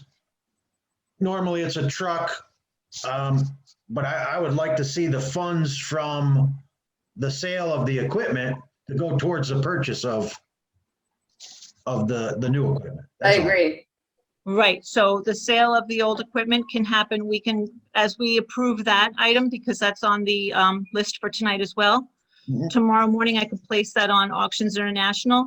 It would be listed with Auctions International for a couple of weeks. And then from there, the money that we get, theoretically, it all goes into the same pot. It's Okay. used for the same fund. Okay. So, yes, Well, in years would- past, yeah, we didn't have control of the funds. The highway department had control of it. And I just want to make it clear that the sale of the old paver would actually go towards the purchase of the new one. it stays in the highway fund, yes, Perfect. yes, yes, Thank you. That's it for me. thank you. And we Finished. definitely followed all copper protocols as far as bidding and all that good stuff. Yes, Okay, good. as I know far we- as now, so there wasn't a bid. I guess I want to be more specific. There wasn't a bid. It's state contract. Right. So this paver that we're going to buy is on state contract, which is within our, procurement policy. Good, good. I'll make a Thank- motion. We approve the budget amendments 1 through 5. I'll second it. All in favor? All in Aye. favor? Did we talk about Camp Saratoga? No, we didn't talk about, we should talk about all 5 of them first. Right, we talked about it insofar as moving the money in the budget amendments 1 through 5. Right, to transfer the Camp Saratoga money. I would. Right. We're on 4 and 5 Transfer. yet. 4 and did. 5 yet. We did, yeah. Yeah, we talked about 1 through 5. Okay. That's right. I'm sorry. That's okay. Yep. So we You just wanna need a do 'em? motion to, Did you want Got to a do it? motion, got a motion? Yes. I had Got a seconded, second? I had seconded it. All in favor? Aye. Passed. thank you. Okay, part 3, use of the highway reserve. So this goes back to the purchase of the paver. What we are proposing to do, because I did lay out information to Mike when we were talking about the cost of equipment that hadn't been budgeted before, that we would use the equipment reserve funds for this purchase. So like I said, in the first instance, it's coming from available assigned fund balance in the highway fund. I would like to reimburse that assigned highway fund with money from the equipment reserve fund. So I explained to Mike that there is about $252,000 in that reserve fund. We're going to be using 223 of it, which is a significant part of that fund for this one piece of equipment. He understands that that means that there's really not much potential to buy new equipment after this. So we are proposing to use that money from the Equipment Reserve Fund. It requires board approval for the use of that money, and then from there, it will go for public referendum. Gotcha. So should we vote on that, please? You wanna make a motion? Motion to approve? I'll second. All in favor? Aye. Opposed? Pass. Thank you. Item 4 is the Camp Saratoga Footbridge project, and we did already approve the movement of the fund to cover the cost of the project, but because the cost of the project is going to exceed that $35,000 threshold for a public works project, we need to go to competitive bid with a sealed bid process that we were talking about a little bit earlier. So I would like the board to please approve, if you would, the ability for us to go to bid for this project. Make a Again, motion? the bid is to replace the bridge, correct? Yes. I'll make a motion to that effect. I'll second it. You have a second? I already seconded it. All in favor? Aye. Aye. Pass. Thank you. Thank you. Item 5 is the informational only, really. It's the service award program that we talked about a couple of months ago, just an update. The list was posted for 30 days as it had to be.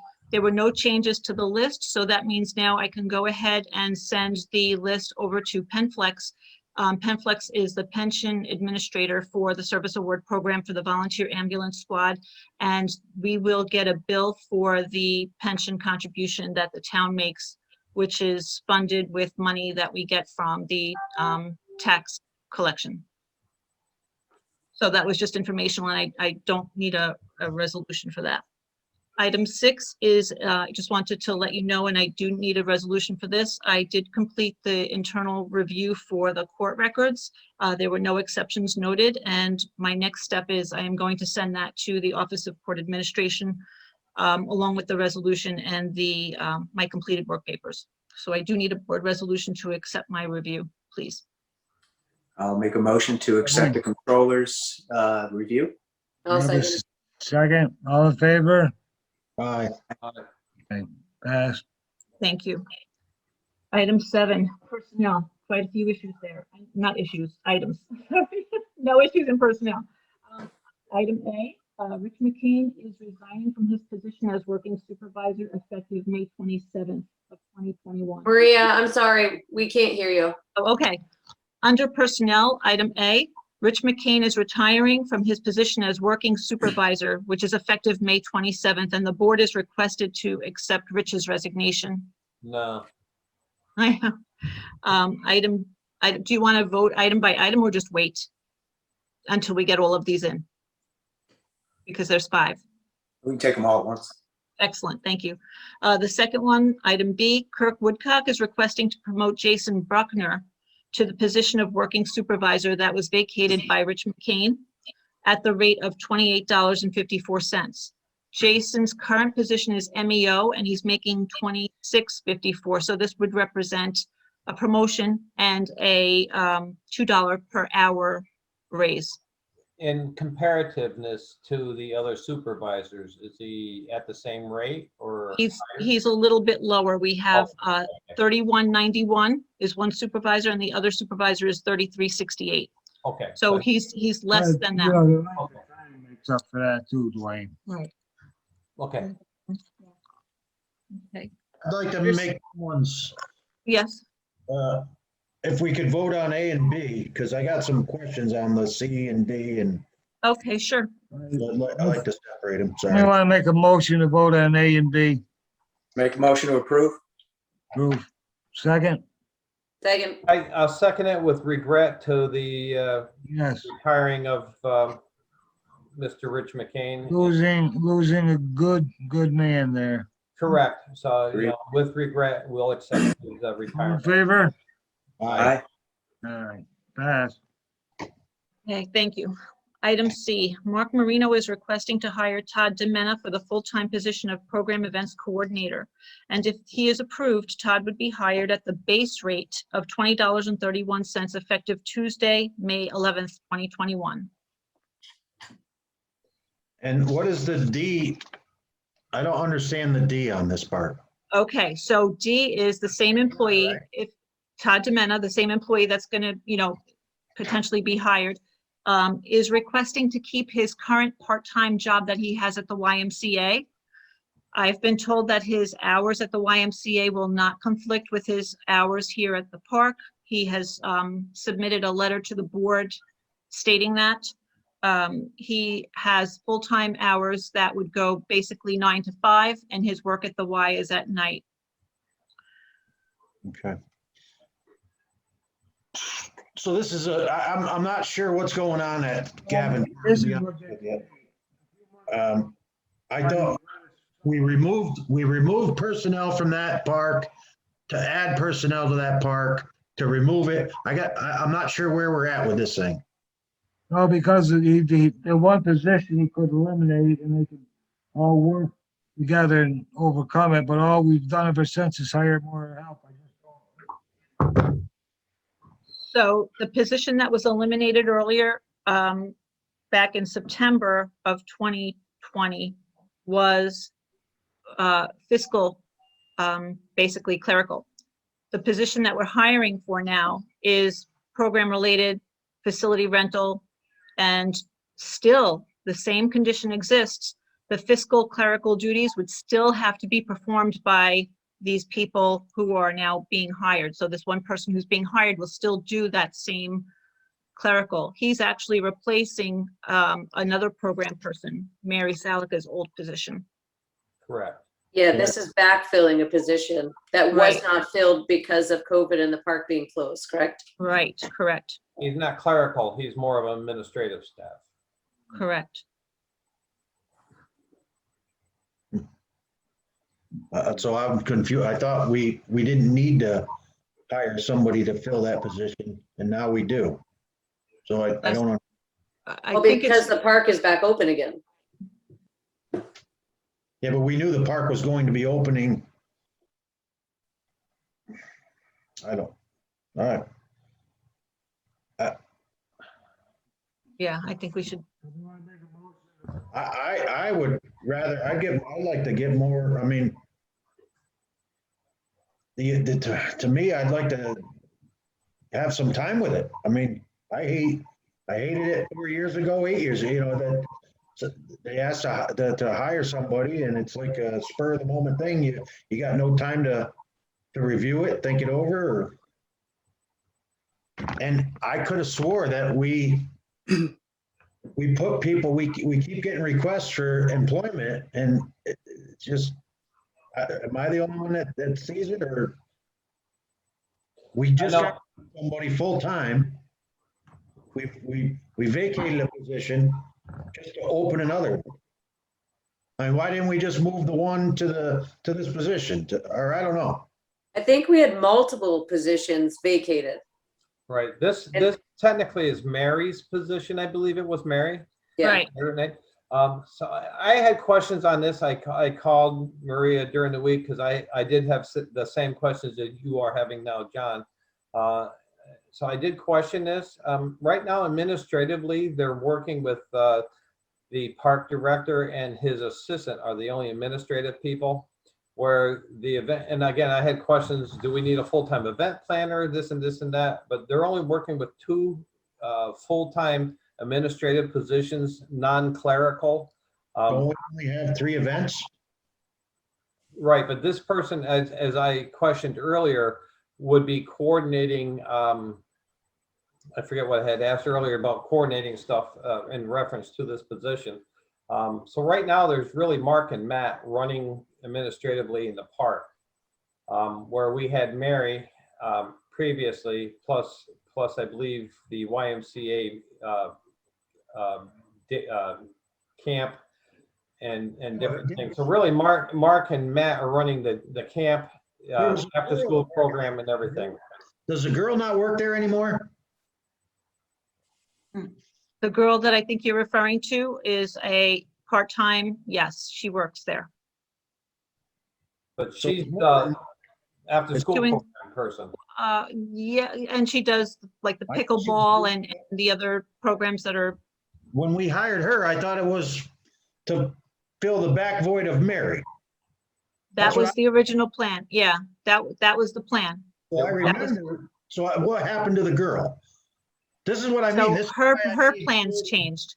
Her plans, her personal life took a little bit of a different turn than she expected, and it affected the availability that she had to work full-time. So she's not interested in filling the spot for Mary. This is what I've been told, yes, that she would not be able to do it So right is- now. We would have to Are we wait for good? her to come back in about a year or two, and Right. that's not something that we wanted to do. So are we getting rid of her to hire Todd? No, So we're No. keeping, yes, so we're getting both. yes. One's gonna be part-time, one's gonna be full-time. This is where I She's don't, eventually gonna, right, but she's eventually, in the near future, she's eventually going to be taking time. She's not gonna be working with us in the near future. all right, so I think we should hire in the near future myself personally, but that's up to the rest of the board. I'm not sure how everybody's saying, I remember we hired somebody to fill Mary's spot, and now we're hiring somebody else to fill Mary's spot. But however you wanna, if it's needed, I mean, whatever you wanna do. I John, have- would you like Mark Marino to come back over? Yeah, I would say he needs to come and help clarify some of this. Is he still in the audience? He is. Okay.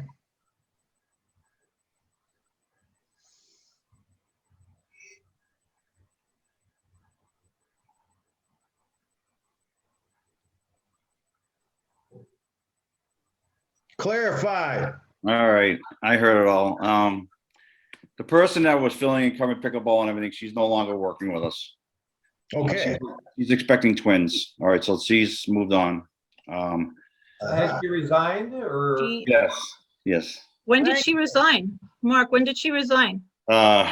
I gotta check I think it was like a week ago Friday, Okay. maybe. All right, because I was going by what I knew from our No, I last know. pay cycle. Okay, I know, didn't we were going that through she resigned. transition here. Okay. Concerned it's clarified. Yeah, so that person's gone and we're down to just three of us. It's just Matt, myself, and Todd Demena if he's hired. We need Todd because that's ActiveNet, it's programming, it's facility rentals, it's what generates revenue for the park. We have to have that position. It was Mary Salica's old position. I was confused because I knew we hired a girl Yeah. to fill Mary's spot, and now we're hiring our guy, but I didn't see her leaving. That was the intent, and then she's having twins. Okay, but she is, so when we hire Todd, she'll no longer be with the town. She's not working there now. Okay, that's all I need to know. Right. Well, Thank you. then we need to act on her resignation then, don't we? Yes. She was Maria. She's part-time, and we don't typically do that for part-timers. Right, thank And you. Plus, I Thank you. didn't even know she retired or she resigned. We were kind of like in limbo here because we didn't know until Todd was gonna come on board and we need somebody to cover pickleball, and pickleball just ended this past Friday, so it's transition. Okay, Thank you. She's not on the payroll though, she's not getting paid. Okay. Well, then, Is Maria should know about her leaving then. Is there anything else? Is okay. there anything else, or you want me? Maria, make sure you don't mail a check there.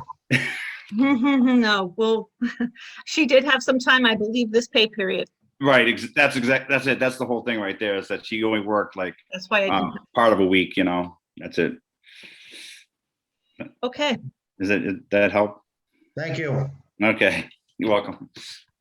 thanks, Mark. You're welcome. Okay, item E is the last item under personnel. Sue Baldwin is requesting board approval to attend the New York State Town Clerks Association Conference, which will be an overnight travel on June 4th. So that requires board approval. I'll make a motion to approve. Okay, so Second. I'll second. So effectively, we just approved. Well, is this on Sue or is this on the? Where are we at? Because I'm confused. And can I just, say- so we just All right. effectively, we just approved items A through E. That's the motion, gonna be E through E.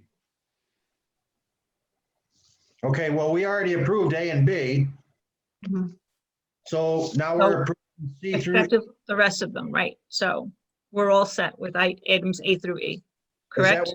Is that what your motion was? Whoever made the motion? C through E, right? We already did A and B, so this would be C through E E. through E. Oh, and you second, Dwayne? I second did. C through E. Aaron, All right. Any opposed? No. Pass. No. Done. Thank you.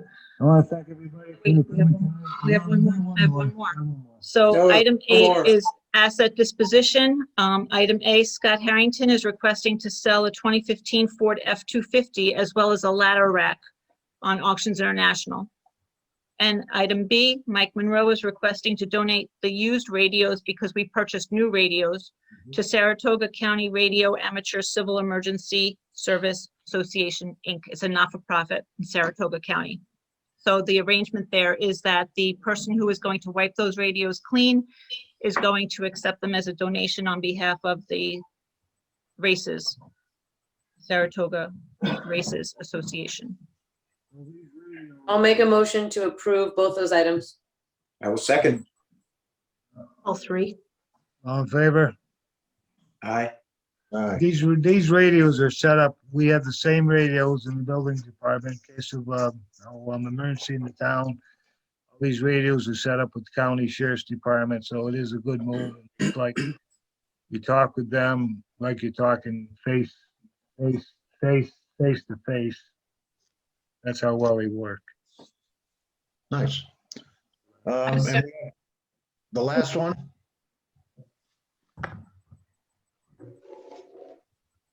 do we have everything? You got everything done, right? You got C, Mark Marino's requesting permission to sell a John Deere mower. He would like to sell a mower on Auctions International because he's purchasing a new one.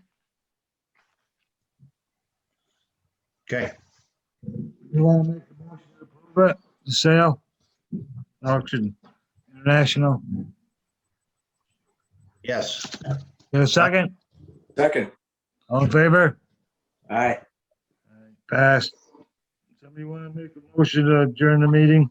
One So quick moved. thing, before, I just need to know if our next meeting will be Zoom or in person for the public hearing notice. And that is June 3rd. In person, I thought. Back at Gavin Park. Are the buildings open yet? I just want, What do y'all want to do? I can't hear, I'm sorry. What do y'all want to do?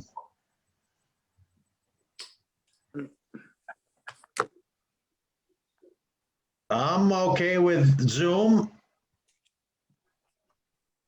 I don't know about you all. What if we do one more Zoom and agree that unless things change?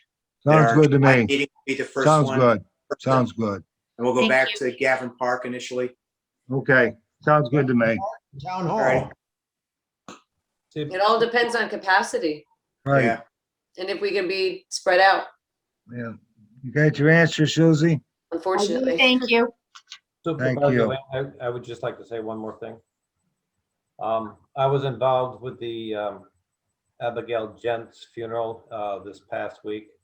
I just want to thank the town residents, the town board, town employees, and surrounding emergency services agencies who had a great outpouring of dedication in honoring Abigail Jenks, who was tragically killed in a training exercise.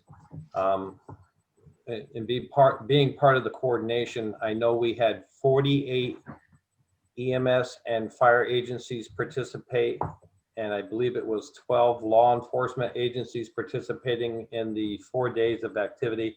And on behalf of the town of Wilton and the town board, I would like to extend a great gratitude to the public and all agencies involved and a thanks for their support for the family.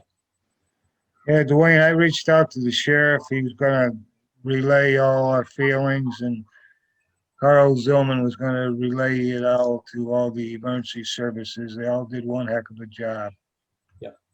I mean, we had agencies from North Creek and Oregon that are like an hour and a half away, bring apparatus and personnel down to honor her, which is a great tribute. Wow, that's impressive. It was. It really was. I'm not sure if anybody got to witness the procession on Thursday night and everything. It just, I did.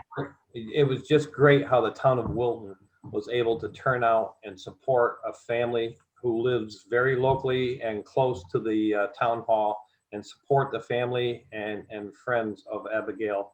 And it was just a wonderful turnout. I know a lot of the board and employees of the town came and showed their appreciation. And I just want to thank the whole town of Wilton. It was just amazing. for And what it was. Maria Moran sent him a nice card from the town board, town employees and residents too. I thank Maria for doing that. Yeah, it was just amazing that the town of Wilton came together for this. That's all. I just kind of want to echo what you had said previous with the moment Oh, earlier. You did a heck of a job, Dwayne. Heck of a job. Be proud of that one. You sure did. It was the town that did it. It wasn't any individuals. It was the town that did it. But I again, stood on Lochberry and 50, and there were probably 20 people just trying to look over shrubs and along that fence line. Just find a place to be a part of it. It was great. I just Unfortunate, but great. Very unfortunate. really hope this is the last time that we ever have to do something. for I believe it. residents. And that was during 2 active fires. Yeah, we had 2 fires at night too. So, but it just I hope everybody in the community continues to support the Jenks family and help them through a difficult time. And anybody actually who's passed away. Pretty Again, sure they all will. Yep, that's just a comment I wanted to make and echo. Well, thank you. Thank you, sir. I make the motion, we adjourn the meeting too, by the way. I got a second. Second. Okay. All in favor? Aye. Last, everybody have a good, safe night. Good night. Everybody, Thank Good night, you. everybody. Have a good night, everybody. nice job, Sue, Everyone, Mark, Mark. Ryan, Thank you. Josh. Thanks, Josh. You bet.